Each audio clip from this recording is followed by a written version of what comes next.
Hello and welcome to our second video here in Chapter 8 dealing with political parties. Today we're going to talk about the history of American political parties, and we're going to focus on the different party eras in our history. So let's take a look at the first party system, beginning in 1790 with Washington's presidency and running through and up to the corrupt bargain with Andrew Jackson losing that election of 1824 to John Quincy Adams. All right, we have the Federalist and the Democratic-Republican parties being the first adversaries here in our party systems or party eras. On the Federalist side, we have Hamilton and Adams and their support for a strong central government. And on the Democratic-Republican side, we have Jefferson, Madison, Monroe, and their preference for much stronger state governments. As you already know, there aren't any political parties mentioned in the Constitution, and they were kind of a dirty word to many of the founding fathers. Washington himself was not a fan of the organized political party or the faction, but they will develop over time over the issues in Congress. So the differences in opinion on the way the federal government was going to operate are going to become very apparent and is the genesis for this two-party system that's going to be created. Some of the issues that are going to lend themselves to the creation of these opposing viewpoints or opposing sides are going to be the national bank, relationships between England and France. Your anti-federalists, we're going to have a much stronger relationship or kinship with France, where your federalists are going to generally ally themselves with Great Britain. These parties start off and are for a very long time very loose coalitions of supporters and opponents of Hamilton or Jefferson and Madison. So they don't have a ton of organization to start. The constituencies of this first party system and the two parties are going to be very limited because these parties are brand new, and again, there was some reluctance to move towards the party system, and they aren't going to have a ton of organization like you'll see today in your party system. The Federalist base of power is going to be found in New England and grounded in English commercial interests. Great Britain, again, is going to become our greatest trading partner pretty much right after the end of the Revolutionary War. The Democratic Republicans are going to be grounded in the South and Mid-Atlantic regions and are going to be comprised of mainly farmers and your artisan groups. They also are going to be very favorable towards pro-westward expansion. Again, Jefferson, one of his big pushes was this idea of an agrarian United States nation. So the first party system, the outcomes here. In 1796, you have Adams is going to win after Washington leaves with 2 terms. And he's going to win that election in 1796. He's going to serve 4 years, come up for re-election against a strong push from the Democratic Republicans with Thomas Jefferson. Jefferson's going to win in 1800. Of course, the first peaceful transfer of power in our history between the Federalists to the Democratic Republicans, and you guys know that the 12th Amendment is going to come out of this, and Burr and Jefferson were tied, but Jefferson is going to come out as president. The Democratic Republicans are going to win the next 3 presidential elections with Madison, Monroe, and John Quincy Adams. The Federalist Party, with these defeats, is going to be on a steady decline. They are going to disappear by 1820.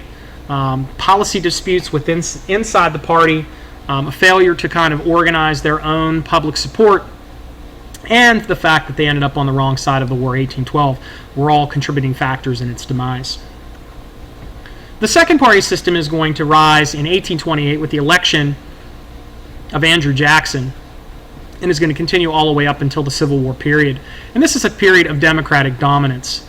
The Democratic Republicans are actually going to split around the time of the corrupt bargain in 1824, and Jackson is going to emerge to dominate the main faction, which will become the Democratic Party, and he'll win the presidency in 1828. All right. One of the other Democratic factions is going to become what is known as the Whig Party, which is going to create the other half. So we have the Democrats versus the Whigs during this time period. This is where you're going to see the emergence of the first real party organization. You're going to see the first real mass appeal to the common man. You're going to see an expansion of voting rights during this period that is really going to be unrivaled during this point in our history.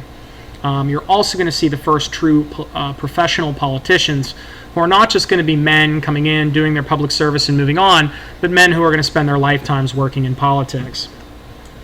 All right, on the 2 halves here of the second party system, you have the Democratic Party versus the Whigs, and here are some of their issues. You'll see here on the Democratic Party, we have limited government and monetary policy.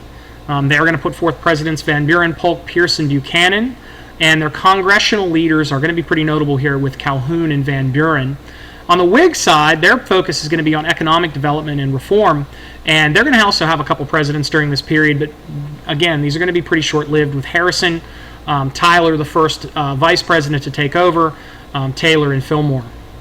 And they're going to be led in Congress by Clay and Webster. And you can see here some real heavyweights in American politics on both sides of this second party system.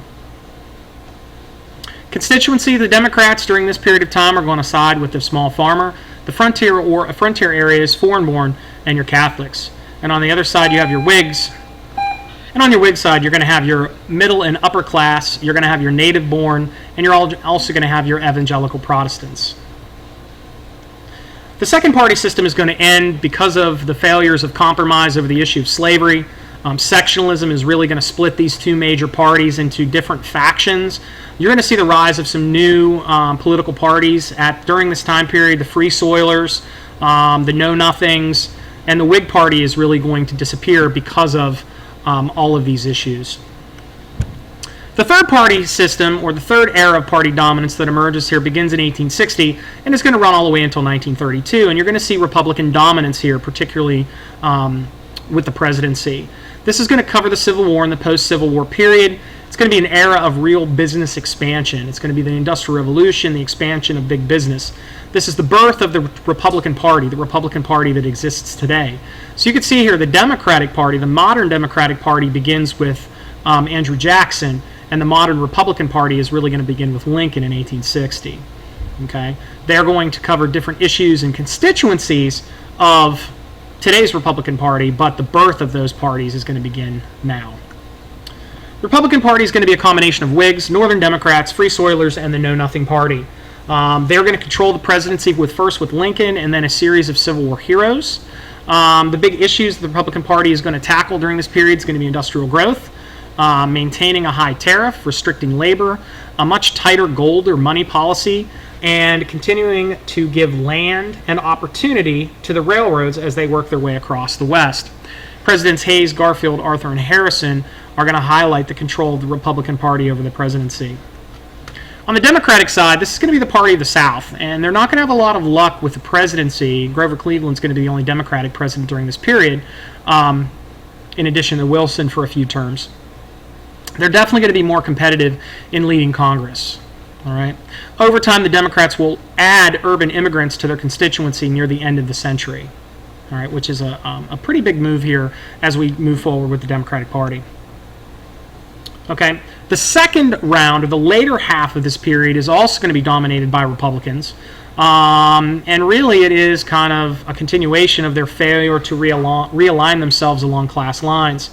The economic strains of the 1890s and a lot of the urban and rural tension are going to be highlights during this latter half of this period. You're also going to see the emergence of the populist movement, which is going to include aid for the little guy, a movement towards the possibility of silver currency, and this should be reviewed from your April government class last year, the establishment of an income tax, and the 8-hour workday. All right, on the Democratic side, we have William Jennings Bryan, who's going to be the leader of the populists and eventually be the 1896 Democratic presidential nominee. And the quote here you will see is his quote about the cross of gold. And again, the idea that the gold standard was really hurt poor people and farmers who didn't have access to gold currency, but they might have access to silver or paper. On the Republican side, we have William McKinley, and this is going to be a really watershed moment in terms of campaigning for elections. The campaign of 1896 is going to be one of the first real modern elections in American history. Okay, and it's a big win when McKinley beats Jennings Bryan. The economy is really going to dominate voter choices between the parties. Again, the Civil War issues were not going to be as big issues this time. It's going to be the economics. The agrarian South at this point had become solidly Democratic, and the Republican Party really had become the party of the North. Okay, Republicans are going to continue to dominate during the second period, and as I mentioned, Woodrow Wilson winning 2 terms there through the course of World War I is really going to be the only exception of the Democrats having any success with the presidency. All right, the next era is going to cover between 1932 and 1964. This is going to be a return back to Democratic dominance, and it really boils down to the Republicans' handling of the Great Depression. Hoover's going to be blamed for a lot of the hardship. FDR is going to come in with the New Deal, which is going to prompt and promote change. You're going to see a real push of first-time voters flocking to the polls, a lot like that mass appeal that's going to begin there in the 1820s with Andrew Jackson. And this is going to begin an era of Democratic Party dominance that's going to last all the way into the 1960s. The New Deal coalition that's going to be put together by FDR is going to be really different because it's going to take what had been traditionally Republican voters and they're going to become Democrats. This is called realignment, okay, and this is one of the great realigning elections that you'll be learning about or reading about in the upcoming classwork. City dwellers are going to transition from Republican to Democrat. Your labor unions are going to transition from Republican to Democrat. FDR is going to be the first president who really is going to openly support labor unions. Catholics and Jews are going to vote Democrat. The poor and the South are both going to vote Democrat, and your African Americans are going to vote Democrat. What you will see here is that many of these groups that form the New Deal coalition or this realignment are still going to make up the core of Democratic support.